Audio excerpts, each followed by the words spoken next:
Years ago, I sold a lot of dogs and did some work with San Diego Police Department. So there was a period in the 1980s where San Diego PD led the nation in officers shooting people for a couple of years in a row.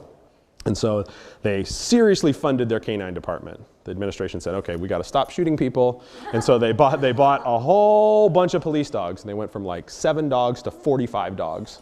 They radically expanded and funded the program.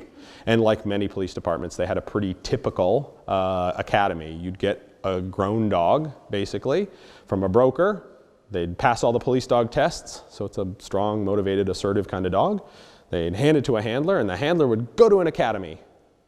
And the academies were 2 months long or whatever, and basically on day 1, you started obedience, and you just start marching in one direction and say, sit, yank, heel, yank, and off they'd go. And they'd do the sort of old-fashioned military march around with the thing, right? Guys are getting bit right and left, right? Every academy, 3-4 guys heading to the hospital, getting bit by their new dogs. So they did one thing. They didn't change their training methodology at all, but they did one thing. You had to have the dog for 2 weeks before the academy started, and you couldn't do anything but play with them and do food stuff. You couldn't yank on the leash, you couldn't yell at them, you couldn't do anything. 2 weeks of just playing and food stuff. 90% of the bites went away. Like a huge portion of them just stopped happening. And they didn't do anything different in the training.